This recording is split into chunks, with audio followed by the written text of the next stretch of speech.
નમસ્કાર, ન્યૂઝ બુલેટિનમાં આપનું સ્વાગત છે। હું છું પંકજ શર્મા। શરૂઆત એક મહત્વપૂર્ણ ખબરથી કરીશું। સમાચાર આવી રહ્યા છે હવામાનને લઈને। વલસાડ જિલ્લામાં સવારે વાતાવરણમાં પલટો જોવા મળ્યો છે અને જિલ્લાના મોટા ભાગના વિસ્તારોમાં સવારથી વાદળછાયું વાતાવરણ જોવા મળી રહ્યું છે। તો દાદરાનગર હવેલીમાં કેટલાક ભાગોમાં માવઠું થયું છે। સેલવાસના ઉમરકુઈ, કિલવની અને સીલી વિસ્તારમાં વાદળછાયા વાતાવરણ વચ્ચે હળવો કમોસમી વરસાદ થયો છે। હળવા વરસાદથી રસ્તાઓ ભીના થઈ ગયા।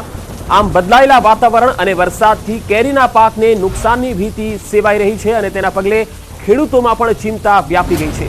એક તરફ હવામાન વિભાગે ગુજરાતમાં આજે હીટવેવની પણ આગાહી કરી છે। કેટલાય જિલ્લાઓ છે, 4 થી 5 જિલ્લાઓમાં હીટવેવની આગાહી છે। તો બીજી તરફ સેલવાસ અને વલસાડમાં વાતાવરણમાં પલટો। વધુ માહિતી સાથે વલસાડથી સંવાદદાતા ભરતસિંહ વાઢેર જોડાયા છે। ભરત, સેલવાસ અને વલસાડના કયા કયા ભાગોમાં હાલ વરસાદ છે?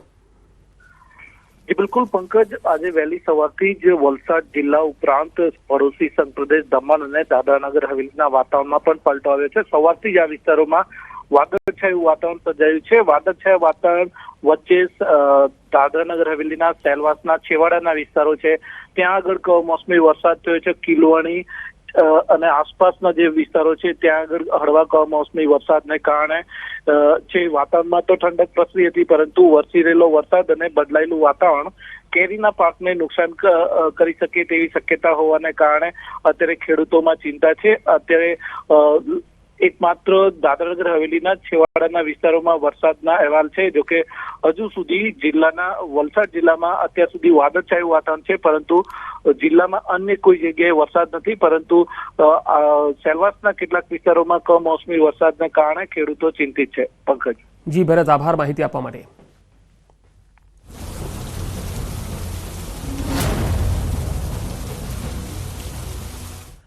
તો રાજ્યમાં ભર ઉનાળે કેટલાક ભાગોમાં માવઠું થયું છે। દાહોદના ગરબાડામાં સવારે કમોસમી વરસાદ તૂટી પડ્યો। વાદળછાયા વાતાવરણ વચ્ચે અહીંયા માવઠું થયું। ધીમી ધારે વરસાદ શરૂ થઈ ગયો। ખેડૂતોની ચિંતા ખૂબ જ વધી ગઈ છે। આમ તો હવામાન વિભાગે આગાહી કરી છે હીટવેવની। ખાસ કરીને બનાસકાંઠા, આણંદ, અમદાવાદ આ જે વિસ્તારો છે તેમાં ગરમીની આગાહી છે। તો દાહોદમાં આ સ્થિતિ। વધુ માહિતી સાથે સંવાદદાતા દાહોદથી મારી સાથે જોડાયા છે। ખાસ તો દાહોદના કયા કયા વિસ્તારો અને ખાસ ગરબાડામાં હાલ વરસાદની શું સ્થિતિ છે? જે ચોક્કસથી કહી શકાય પંકજ કે જે દાહોદ જિલ્લાનો ગરબાડા તાલુકામાં અણધાર્યો વરસાદ વરસ્યો હતો। ગરબાડા તાલુકામાં એકાએક વાતાવરણમાં પલટો આવ્યો હતો। ભર ઉનાળે જે ચોમાસા જેવી સ્થિતિ સવારે સર્જાઈ હતી। મેઘરાજાએ જે એન્ટ્રી કરી હતી, સાથે જે કમોસમી ધીમી ધારે વરસાદ પણ શરૂ થયો હતો। અમુક વિસ્તારો છે ગરબાડા તાલુકાના, તેમાં વરસાદ વરસ્યો હતો, જેના કારણે ખેડૂતોમાં પણ ક્યાંક ને ક્યાંક ચિંતા પસરી છે। સૌરભ, કયા કયા પાકોને આ માવઠાથી નુકસાનની સંભાવના દેખાઈ રહી છે? ચોક્કસથી કહી શકાય કે અત્યારે જે ઉનાળાની સિઝનમાં કેરી લાગતી હોય છે અને કેરીને પાકને જે નુકસાન થવાની ભીતિ પણ સર્જાઈ રહી છે। જી સૌરભ, આભાર માહિતી આપવા માટે।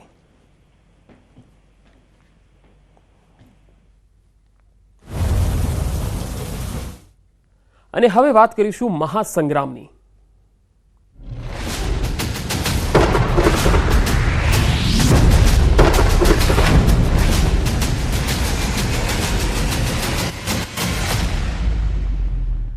ગૃહ રાજ્યમંત્રી હર્ષ સંઘવી પહોંચ્યા છે સાબરકાંઠાના હિંમતનગરમાં ભાજપ હોદ્દેદારો સાથે બંધ બારણે બેઠક ચાલી રહી છે। જિલ્લા પંચાયત પ્રમુખના ઘરે આ મહત્વની બેઠક ચાલી રહી છે। થોડી વારમાં ભાજપ કાર્યાલય પર પહોંચશે હર્ષ સંઘવી। સાબરકાંઠા ભાજપ ઉમેદવાર સામે વિરોધનો વંટોળ છે અને આ ડેમેજ કંટ્રોલ કરવા માટે હર્ષ સંઘવી હિંમતનગર પહોંચ્યા છે। બંધ બારણે બેઠક ચાલી રહી છે। ભાજપના હોદ્દેદારો પણ આ બેઠકમાં ઉપસ્થિત છે। આપણે જણાવી દઈએ કે સાબરકાંઠામાં ભાજપે શોભનાબેન બારૈયાને મેદાનમાં ઉતાર્યા છે। આ પહેલા ભીખાજી ઠાકોરનું નામ હતું અને તેમને બદલીને શોભનાબેનને ટિકિટ આપવામાં આવી। જોકે ભીખાજીએ જ્યારે અનિચ્છા દર્શાવી હતી ત્યારબાદ શોભનાબેનનું નામ જાહેર કર્યું અને હવે ભાજપના હોદ્દેદારો જે છે તેમના શોભનાબેનના નામને લઈને વિરોધ કરી રહ્યા છે। વધુ માહિતી સાથે સંવાદદાતા ઈશાન પરમાર સાબરકાંઠાથી જોડાયા છે। ઈશાન, હાલ જે બેઠક ચાલી રહી છે, શું લાગે છે કે વિવાદ જે ચાલી રહ્યો છે એ શમી જશે? પંકજ, ચોક્કસ કે હિંમતનગર ખાતે જે જિલ્લા પંચાયત પ્રમુખ છે, પ્રમુખના ઘર નિવાસસ્થાને આજે હર્ષ સંઘવીની ખાનગી બેઠક યોજવામાં આવી રહી છે। ખાસ કરીને આ બેઠકમાં ભારતીય જનતા પાર્ટીના પણ હોદ્દેદારો બંધ બેઠક કરી રહ્યા છે।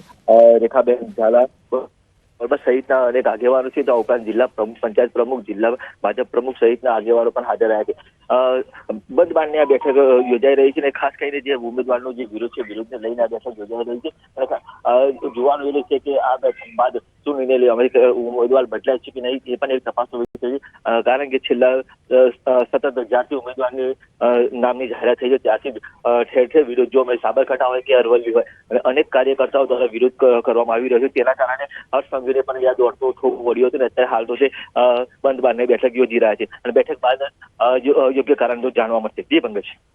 જી, ખાસ ઈશાન, આ બેઠકની અંદર જિલ્લા પંચાયત સિવાય બાકીના કયા કયા બીજેપીના હોદ્દેદારો છે એ ઉપસ્થિત રહેવાના છે? ચોક્કસ કે અત્યારે હાલ તો જ્યાં બંધ બારણે બેઠક થઈ રહી છે તેમાં સાબરકાંઠા જિલ્લા ભાજપના પ્રમુખ છે તો કૌશલ્યા કુંવરબા છે, રેખાબા ઝાલા છે, આ ઉપરાંત અન્ય જે મહામંત્રી સહિત અન્ય હોદ્દેદારો છે, આ ઉપરાંત જે અરવલ્લીના પણ કેટલાક હોદ્દેદારો અહીંયા ઉપસ્થિત છે. એટલે કે ઉમેદવારનો જે વિરોધ થઈ રહ્યો છે તેના કઈ રીતે ઠારો તેના બાબતે આ બેઠક યોજાઈ રહી છે. તો ખાસ કરીને જે મુખ્ય મુદ્દો છે મુદ્દાને લઈને અત્યારે હર્ષ સંઘવી પણ અહીંયા હાજર થયા છે અને આવનાર સમયમાં હજુ પણ વિરોધ ન થાય અને વિરોધ કઈ રીતે અટકે તે દિશામાં અત્યારે હાલ તો ચર્ચા ચાલી રહી છે. જી જી ઈશાન, આભાર માહિતી આપવા માટે.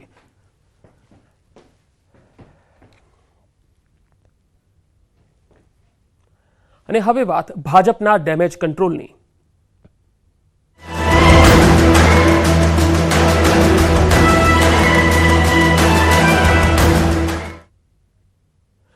રૂપાલા વિવાદ જે રીતે સામે આવ્યો અને ત્યારબાદ હવે સમાધાનના પ્રયાસો તેજ થઈ ગયા છે. ડેમેજ કંટ્રોલ કરવા માટે ભાજપે પ્રયાસો હાથ ધર્યા છે. ગોંડલના પૂર્વ એમએલએ જયરાજસિંહ જાડેજાએ પ્રયાસો હાથ ધર્યા. આજે ગોંડલમાં ક્ષત્રિય સમાજની મહત્વની બેઠક મળવા જઈ રહી છે. સૌરાષ્ટ્રના ભાજપના ક્ષત્રિય આગેવાનો, ચૂંટાયેલા પ્રતિનિધિઓ પણ ઉપસ્થિત રહેવાના છે. ક્ષત્રિય સમાજના સામાજિક આગેવાનો પણ આ ચર્ચામાં ભાગ લેશે. વિવાદને પૂરો કરવા માટે જયરાજસિંહ જાડેજા હાથ ધરશે પ્રયાસ. રૂપાલાના નિવેદન બાદ ક્ષત્રિય સમાજમાં ભારે નારાજગી છે. 2 દિવસથી સૌરાષ્ટ્ર સહિત ઉત્તર ગુજરાતના ઘણા ભાગોમાં ક્ષત્રિય સમાજે નારાજગી વ્યક્ત કરી છે.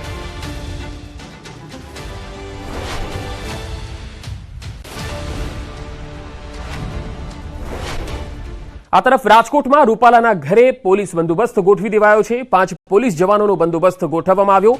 1 ગનમેન, 4 જવાન સહિત 5 પોલીસ જવાનોનો બંદોબસ્ત ગોઠવવામાં આવ્યો. માલવિયા પોલીસ સ્ટેશને બંદોબસ્ત ગોઠવ્યો છે.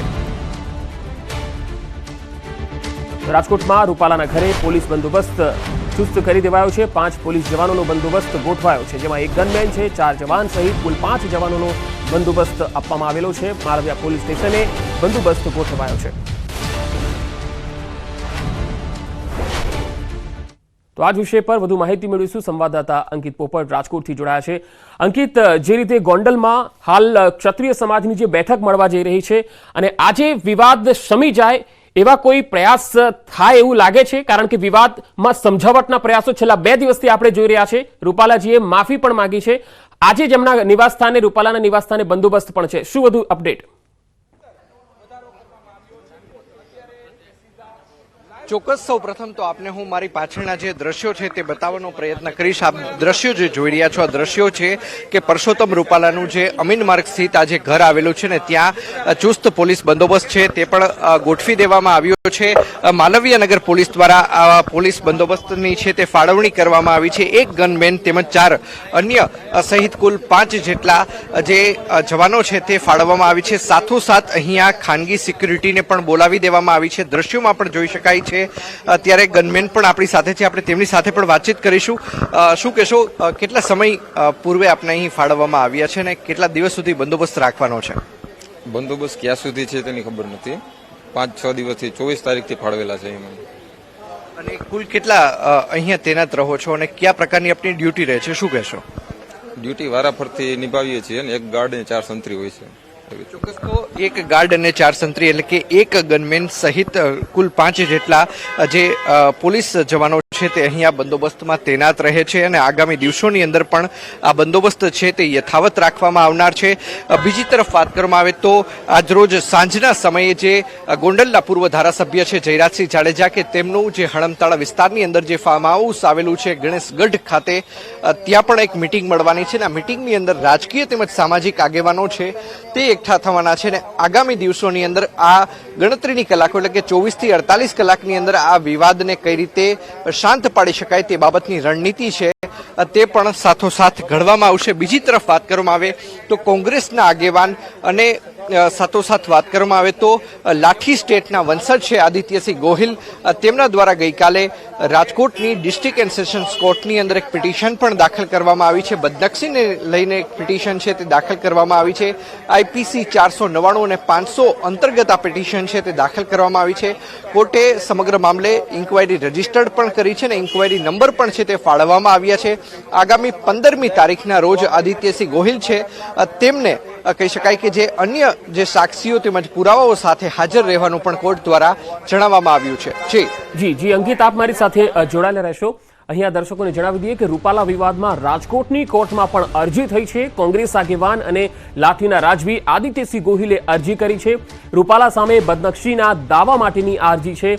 કોર્ટે આદિત્યસિંહ ગોહિલની જુબાની નોંધી છે. કોર્ટે ઇન્ક્વાયરી રજીસ્ટર લઈ વધુ સાક્ષી પુરાવા રજૂ કરવા માટે કેસ મુલતવી રાખેલો છે. પુરુષોત્તમ રૂપાલાના નિવેદનથી માન સન્માન અને પ્રતિષ્ઠાને હાનિ પહોંચી હોવાની આદિત્યસિંહ ગોહિલની કોર્ટમાં રજૂઆત. હું કોર્ટમાં મેં પિટિશન દાખલ કરેલી છે, ફરિયાદ દાખલ કરેલી છે અને કોર્ટે ગઈકાલે મને 5 વાગે મારી જુબાની પણ માનનીય રાજકોટ ન્યાયાધીશે લીધેલી છે અને આવનારી 15 તારીખે મને સાક્ષીઓ સાથે હાજર રહેવાનું કીધેલું છે. તો આ વિવાદને શાંત પાડવા ગોંડલના પૂર્વ એમએલએ જયરાજસિંહ જાડેજા બેઠક કરવાના છે. આજે સાંજે આ બેઠક થવાની છે. તે અંગે પણ ફરિયાદી આદિત્યસિંહે પ્રતિક્રિયા આપી. તેમણે કહ્યું કે આ વિવાદ બેઠકથી શાંત થવાનો નથી. કઈ ઉદ્યોગપતિએ કે કઈ મોટા રાજકારણીએ આનું નેતૃત્વ નથી લીધું. એટલે આ યુવાનોમાં સંગઠિતતા ખૂબ છે. આ યુવાનોનો અવાજ પણ સોશિયલ મીડિયાના માધ્યમથી ક્યાંક ને ક્યાંક આપણે બહાર લાવી શકીએ છીએ. હું જોઈ રહ્યો છું. તો હવે આ મુદ્દાને કોઈ પણ મીટિંગથી કોઈ પણ આ મુદ્દાને સમાધાન લક્ષી લઈ શકે એવું હું માનતો નથી. તો વધુ માહિતી આજ મુદ્દે મેળવીશું. અંકિત લગાતાર મારી સાથે રાજકોટથી જોડાયેલા છે. અંકિત, જો બે વસ્તુ છે, એક તો આ મામલો હવે કોર્ટમાં પણ જઈ રહ્યો છે અને માત્ર રાજકોટ પૂરતો વિવાદ નથી રહ્યો. હવે ઉત્તર ગુજરાત અને અનેક વિસ્તારોમાંથી પણ વિરોધ થઈ રહ્યો છે ક્ષત્રિય રાજપૂત સમાજનો. તો શું લાગી રહ્યું છે, જિલ્લાના ભાજપના જે આગેવાનો છે, જે માંગણી થઈ રહી છે રાજપૂત સમાજની કે એમની ટિકિટ રદ કરવામાં આવે, તેના ઉપર કોઈ વિચારણા થાય એવું લાગે છે?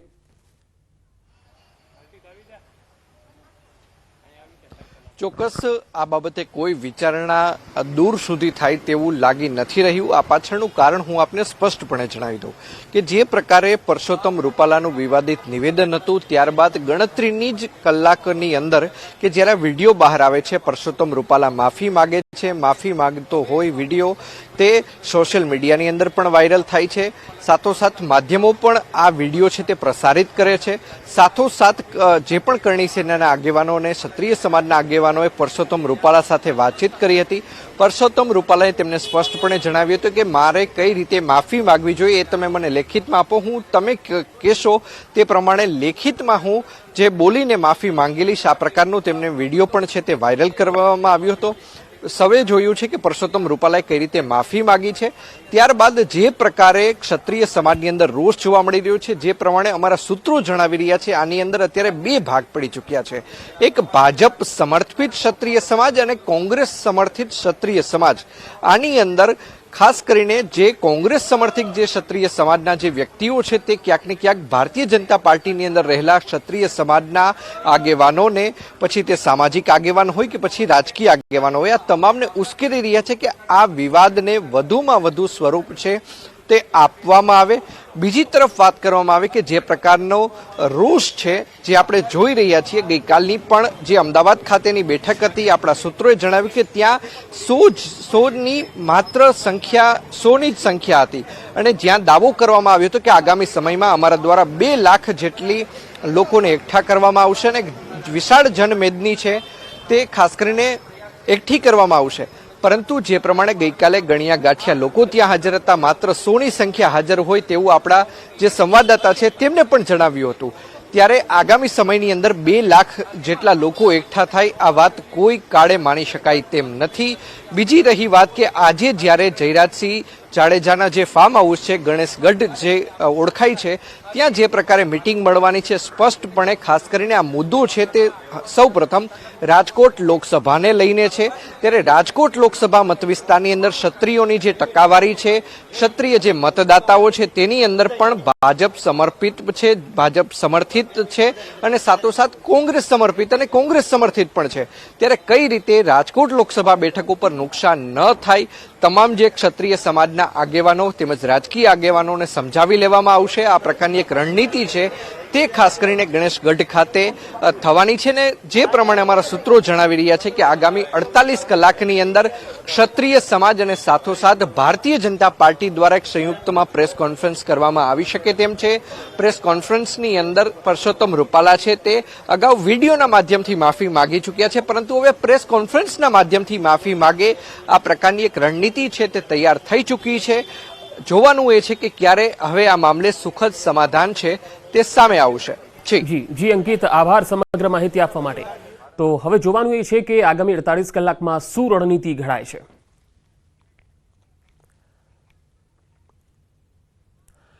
હવે દાહોદથી ખબર આવી રહી છે કે ચૂંટણી ટાણે જ ફરી એકવાર કોંગ્રેસ અહીંયા તૂટી રહી છે। દાહોદ જિલ્લા યુથ કોંગ્રેસના મહામંત્રીએ રાજીનામું આપ્યું છે। મહામંત્રી કલ્પેશ બરજોડે કેસરિયા કરી લીધા। કુબેર ડિંડોરે ભાજપનો ખેસ પહેરાવીને તેમણે પાર્ટીમાં પ્રવેશ કરાવ્યો છે।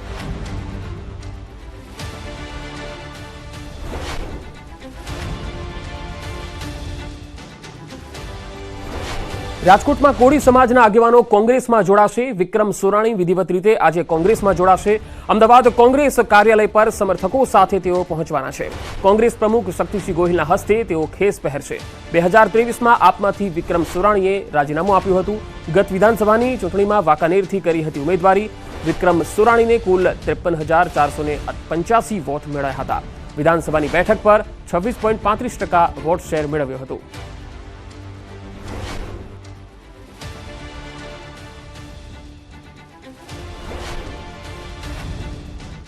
અને હવે બ્રેકમાં જતા પહેલા નજર ટોપ 3 હેડલાઇન્સ પર। પરસોત્તમ રૂપાલાનો વિરોધ યથાવત। બીજી તરફ ગોંડલના પૂર્વ એમએલએ જયરાજસિંહે ડેમેજ કંટ્રોલ માટે હાથ ધર્યા પ્રયાસ। ગાંધીનગર મનપા બની કોંગ્રેસ મુક્ત। કોંગ્રેસના 2 કોર્પોરેટરોના રાજીનામા। અંકિત બારોટ અને ગજેન્દ્રસિંહ વાઘેલાના આજે કેસરિયા। ગુજરાતીઓને દઝાડશે ગરમી। બનાસકાંઠા અને આણંદમાં 2 દિવસ હીટવેવની આગાહી। 5 દિવસ 40 ડિગ્રી ઉપર તાપમાન રહેશે।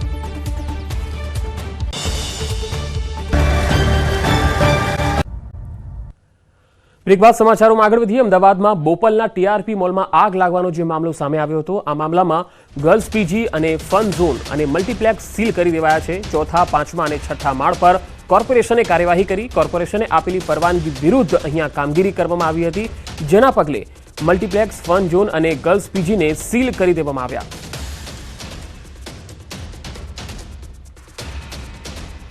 વધુ માહિતી સાથે સંવાદદાતા દીપિકા ખુમાણ અમદાવાદથી મારી સાથે જોડાયા છે। દીપિકા, ટીઆરપી મોલમાં જ્યારે આગ લાગી હતી ત્યારે ખૂબ જ ભીષણ હતી અને હવે કોર્પોરેશને જે પગલાં લીધા છે, આ પગલાં કયા પ્રકારના છે? ફરી એકવાર સંપર્ક કરવાનો પ્રયાસ કરીશું। તો ચોથા, પાંચમા અને છઠ્ઠા માળ પર જે આગ લાગી હતી અને આગ લાગવાના કારણે ભારે નુકસાન પણ થયું હતું। રાત્રે 10 વાગ્યાની આસપાસનો આ બનાવ હતો અને લગભગ 2 વાગ્યાની પહેલા આગ પર કાબુ મેળવી લેવાયો હતો, પરંતુ અહીંયા ગર્લ્સ પીજી ચાલતું હતું એવો આક્ષેપો થયા હતા। ત્યારે કોર્પોરેશનની ટીમ પણ અહીંયા તપાસ માટે આવી હતી અને સ્ટેન્ડિંગ કમિટીના ચેરમેન પણ અહીંયા આવ્યા હતા અને તેમણે કહ્યું હતું કે તપાસ બાદ અહીંયા પગલાં લેવાશે। ગર્લ્સ પીજીને હવે સીલ કરી દેવામાં આવ્યું છે, સાથે સાથે મલ્ટીપ્લેક્સ પણ સીલ થયું છે, ફન ઝોન પણ સીલ કરવામાં આવ્યા છે, કારણ કે કોર્પોરેશને આપેલી પરવાનગી વિરુદ્ધ અહીંયા કામગીરી ચાલતી હતી, એટલા માટે આ સીલિંગની કાર્યવાહી હાથ ધરાઈ છે। જોકે આ સિવાય બીજા કોઈ દંડ કરવામાં આવ્યા છે કે કેમ, અન્ય કોઈ કાર્યવાહી થઈ છે કે કેમ, એ તપાસનો વિષય છે અને આગ જે લાગી હતી એ કયા કારણોસર લાગી હતી એ પણ હવે તપાસનો વિષય છે, એ હજુ સુધી સામે આવી શક્યું નથી। પરંતુ કોર્પોરેશને કામગીરી હાથ ધરી છે। ત્રણેય જે ચોથા, પાંચમા અને છઠ્ઠા માળે જે કોમ્પ્લેક્સો આવેલા હતા, જે ગર્લ્સ પીજી હતા, ફન ઝોન છે અને મલ્ટીપ્લેક્સ છે, એને સીલ કરી દેવામાં આવ્યા છે। તો બોપલના ટીઆરપી મોલમાં આગ લાગી હતી તે વખતે આ મામલો ખૂબ જ ચર્ચાસ્પદ બન્યો હતો, કારણ કે આ ટીઆરપી મોલ બોપલમાં હજુ તાજેતરમાં જ બનેલો અને ખૂબ જ વિશાળ જગ્યામાં બનાવેલો છે અને અહીંયા જ્યારે આગ લાગી હતી ત્યારે અહીંયા ગર્લ્સ પીજી, ફન ઝોન અને મલ્ટીપ્લેક્સ જે છે એ આસપાસના વિસ્તારોમાં હતા અને તે લોકોનું એ કહેવું છે કે જ્યારે આગ લાગી હતી ત્યારે ત્યાં આગળ ગર્લ્સ પીજી પણ ચાલતું હતું, ફન ઝોનમાં અને મલ્ટીપ્લેક્સ છે એ પણ અહીંયા સીલ થયા છે કારણ કે એ જ પરિસરમાં એ જ માળમાં આવેલા હતા. વધુ માહિતી સાથે દીપિકા ખુમાણ જોડાયા છે. દીપિકા, કયા પ્રકારની કોર્પોરેશને હવે કાર્યવાહી કરી?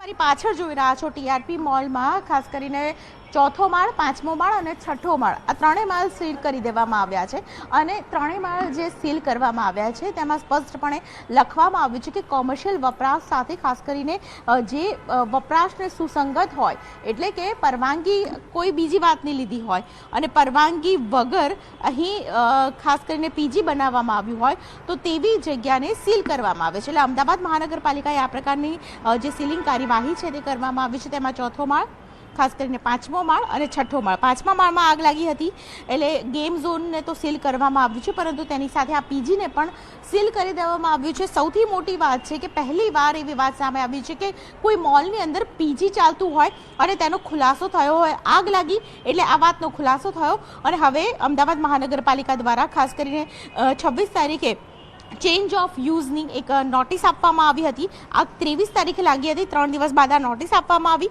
અને આજે કાર્યવાહી કરવામાં આવી છે જ્યાં પીજીને સીલ કરી દેવામાં આવ્યું છે. હવે સૌથી મોટો સવાલ છે કે જે પીજી ચાલતું હતું ત્યાં બોર્ડ તો લગાવવામાં આવ્યું છે પરંતુ આપ જોઈ રહ્યા છો અહીં ખાસ કરીને 100 જેટલી જે છોકરીઓ અહીં રહેતી હતી તેવું ખુલાસો થયો છે. તેવા ખુલાસાની સામે ઘણી બધી અહીં બેગ્સ પડેલી છે. એટલે જે છોકરીઓ રહેતી હતી, જે યુવતીઓ હતી તે તેમનો અહીં સામાન મૂકીને ગઈ છે. એટલે હવે કાર્યવાહી આગામી સમયની અંદર ખાસ કરીને એ થઈ રહી છે, અસમંજસની પરિસ્થિતિ એ ઊભી થઈ છે કે જે યુવતીઓ પોતાનો સામાન અહીં મૂકીને ગઈ હતી તેને લેવા માટે પણ પરમિશન નથી. એટલે અમદાવાદ મહાનગરપાલિકા દ્વારા ખાસ કરીને વાટાઘાટો ચાલી રહ્યો છે કે આ જે સામાન છે, જો સામાન મહિલાઓ લઈ રહે તો ખાસ કરીને તે જગ્યા ઉપરથી તેમનો સામાન લઈ લે અને પોતે જ્યાં શિફ્ટ થયા હોય ત્યાં પોતાનો સામાન મૂકી શકે. તો આ પ્રકારની પરિસ્થિતિ હાલ ઊભી થઈ રહી છે. યુવતીઓ ક્યાં છે તેની ખબર નથી પરંતુ 100 જેટલી યુવતીઓ જ્યારે પીજીમાં અહીં રહેતી હોય ત્યારે સવાલ થઈ રહ્યો છે કે મોલના માલિકોને, સંચાલકોને, તેની સાથે બિલ્ડરને કોઈને પણ આ વાતની ખબર ના હોય, એવું શક્ય ન હોય. ત્યારે ખાસ કરીને અમદાવાદ મહાનગરપાલિકા દ્વારા હવે ખાસ કરીને તેમને ખબર પડી છે અને તેને કારણે સીલ કર્યું છે. ચોથો માળ, પાંચમો માળ અને છઠ્ઠો માળ, ત્રણેય માળ અને ત્રણેયની પ્રોપર્ટી સીલ કરી દેવામાં આવી છે. પંકજ. જી દીપિકા, આભાર સમગ્ર માહિતી આપવા માટે. એપીએમસી દ્વારા સુરતમાં સરકારી જમીન ઉપર 5 સ્ટાર હોટેલ બનાવતા વિવાદ સર્જાયો. સરકારે ખેડૂતોના હિત માટે એપીએમસીની જગ્યા ફાળવી હતી પરંતુ 5 જેટલા હોદ્દેદારોએ આ જમીન પચાવી પાડી તેના પર 5 સ્ટાર હોટેલ બનાવી નાખી. સમગ્ર બાબતે ગુજરાત હાઈકોર્ટમાં જાહેરહિતની અરજી કરવામાં આવી હતી જેને લઈ હાઈકોર્ટે રાજ્ય સરકારને ટકોર કરતા રાજ્ય સરકાર હરકતમાં આવી અને માર્કેટ યાર્ડ પર બનેલી હોટેલોનો કબજો મેળવી તેમણે સીલ કરી દીધી. રાજ્ય સરકાર ખેડૂતોના હિત માટે જમીન ફરી એકવાર એપીએમસીને આપશે અને 5 સ્ટાર હોટલની જગ્યાએ માર્કેટ યાર્ડ બનાવવાની કામગીરી હાથ ધરાશે. ખેડૂતોના હિત માટે રાજ્ય સરકાર દ્વારા યાર્ડની જગ્યા ફાળવવામાં આવતી હોય છે અને યાર્ડની જગ્યામાં સુરત ખાતે એપીએમસી માર્કેટ બનાવવામાં આવી હતી પણ 5 જેટલા હોદ્દેદારોએ એપીએમસીની માર્કેટની જગ્યામાં 5 સ્ટાર હોટલો અને દુકાનો બનાવી લોકોને આપવાની તજવીજ શરૂ કરી હતી જેને લઈને કેટલાક હોદ્દેદારોએ આ મામલે ગુજરાત હાઈકોર્ટમાં રીટ દાખલ કરી હતી જેને લઈને હાઈકોર્ટ દ્વારા રાજ્ય સરકારને આદેશ આપવામાં આવ્યો છે કે ખેડૂતોના હિત માટે આપવામાં આવેલી જગ્યા ઉપર ખાનગી મિલકત શાના માટે, જેને લઈને હાઈકોર્ટના આદેશ બાદ રાજ્ય સરકાર હરકતમાં આવી છે અને યાર્ડ પર બનેલી હોટલ અને દુકાનોનો કબજો લેવાની તજવીજ શરૂ કરી છે. જોકે આ હોટલ બનીને તૈયાર છે પણ હજુ કાર્યરત થઈ નથી. ત્યારે કહી શકાય સરકાર દ્વારા જે હુકુમ કરવામાં આવ્યો છે જેને લઈને હવે આ જગ્યા ફરી એકવાર રાજ્ય સરકાર કબજો કરી એપીએમસી માર્કેટને આપશે અને ખેડૂતોના હિત માટેની જગ્યા પર જે રીતે 5 સ્ટાર હોટલ બનાવવામાં આવી છે તેને દૂર કરવાની કામગીરી પણ ટૂંક સમયમાં જ કરવામાં આવશે. કેમેરામેન ભરત બ્રહ્મભટ્ટ સાથે કીર્તેશ પટેલ, ન્યૂઝ 18 ગુજરાતી, સુરત. તો આ બુલેટિનમાં અત્યારે આટલું જ. નમસ્કાર.